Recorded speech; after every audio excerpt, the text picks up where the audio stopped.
Chapter 17. Elizabeth related to Jane the next day what had passed between Mr. Wickham and herself. Jane listened with astonishment and concern. She knew not how to believe that Mr. Darcy could be so unworthy of Mr. Bingley's regard, and yet it was not in her nature to question the veracity of a young man of such amiable appearance as Wickham. The possibility of his having endured such unkindness was enough to interest all her tender feelings, and nothing remained, therefore, to be done but to think well of them both, to defend the conduct of each, and to throw into the account of accident or mistake whatever could not be otherwise explained. "They have both," said she, "been deceived, I dare say, in some way or other, of which we can form no idea. Interested people have perhaps misrepresented each to the other.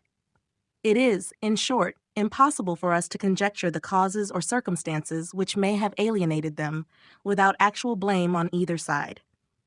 "Very true, indeed. And now, my dear Jane, what have you got to say on behalf of the interested people who have probably been concerned in the business?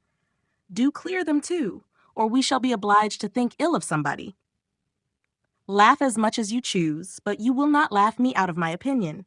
My dearest Lizzie, do but consider in what a disgraceful light it places Mr. Darcy to be treating his father's favorite in such a manner, one whom his father had promised to provide for. It is impossible. No man of common humanity, no man who had any value for his character could be capable of it. Can his most intimate friends be so excessively deceived in him? Oh, no. I can much more easily believe Mr. Bingley's being imposed on than that Mr. Wickham should invent such a history of himself as he gave me last night. Names, facts, everything mentioned without ceremony. If it be not so, let Mr. Darcy contradict it. Besides, there was truth in his looks. It is difficult, indeed, it is distressing. One does not know what to think. I beg your pardon, one knows exactly what to think.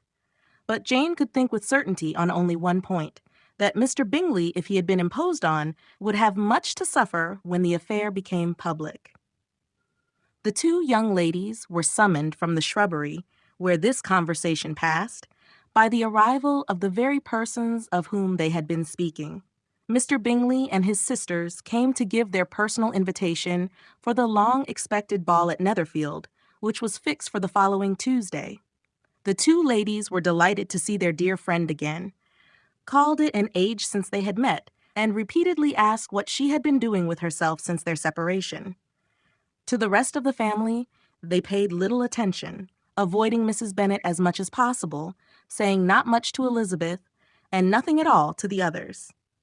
They were soon gone again, rising from their seats with an activity which took their brother by surprise, and hurrying off as if eager to escape from Mrs. Bennet's civilities. The prospect of the Netherfield ball was extremely agreeable to every female of the family. Mrs. Bennet chose to consider it as given in compliment to her eldest daughter, and was particularly flattered by receiving the invitation from Mr. Bingley himself instead of a ceremonious card. Jane pictured to herself a happy evening in the society of her two friends and the attentions of their brother, and Elizabeth thought with pleasure of dancing a great deal with Mr. Wickham, and of seeing a confirmation of everything in Mr. Darcy's look and behavior. The happiness anticipated by Catherine and Lydia depended less on any single event or any particular person, for though they each, like Elizabeth, meant to dance half the evening with Mr. Wickham, he was by no means the only partner who could satisfy them, and a ball was, at any rate, a ball. And even Mary could assure her family that she had no disinclination for it. "While I can have my mornings to myself," said she, "it is enough. I think it is no sacrifice to join occasionally in evening engagements. Society has claims on us all, and I profess myself one of those who consider intervals of recreation and amusement as desirable for everybody." Elizabeth's spirits were so high on this occasion that, though she did not often speak unnecessarily to Mr. Collins, she could not help asking him whether he intended to accept Mr. Bingley's invitation, and if he did, whether he would think it proper to join in the evening's amusement. And she was rather surprised to find that he entertained no scruple whatever on that head, and was very far from dreading a rebuke either from the Archbishop or Lady Catherine de Bourgh by venturing to dance. "I am by no means of the opinion, I assure you," said he, "that a ball of this kind, given by a young man of character to respectable people, can have any evil tendency. And I am so far from objecting to dancing myself that I shall hope to be honored with the hands of all my fair cousins in the course of the evening. And I take this opportunity of soliciting yours, Miss Elizabeth, for the 2 first dances especially, a preference which I trust my cousin Jane will attribute to the right cause and not to any disrespect for her. Elizabeth felt herself completely taken in. She had fully proposed being engaged by Mr. Wickham for those very dances, and to have Mr. Collins instead. Her liveliness had never been worse timed. There was no help for it, however. Mr. Wickham's happiness and her own were, perforce, delayed a little longer, and Mr. Collins's proposal accepted with as good a grace as she could. She was not the better pleased with his gallantry from the idea it suggested of something more. It now first struck her that she was selected from among her sisters as worthy of being mistress of Hunsford Parsonage and of assisting to form a quadrille table at Rosings, in the absence of more eligible visitors. The idea soon reached to conviction as she observed his increasing civilities toward herself and heard his frequent attempt at a compliment on her wit and vivacity. And though more astonished than gratified herself by this effect of her charms, it was not long before her mother gave her to understand that the probability of their marriage was extremely agreeable to her.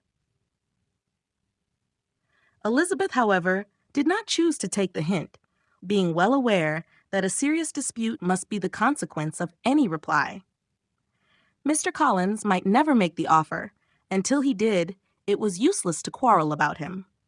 If there had not been a Netherfield ball to prepare for and talk of, the younger Miss Bennets would have been in a very pitiable state at this time, for from the day of the invitation to the day of the ball, there was such a succession of rain as prevented their walking to Meryton once. No aunt, no officers, no news could be sought after. The very shoe roses for Netherfield were got by proxy. Even Elizabeth might have found some trial of her patience in weather which totally suspended the improvement of her acquaintance with Mr. Wickham, and nothing less than a dance on Tuesday could have made such a Friday, Saturday, Sunday, and Monday endurable to Kitty and Lydia.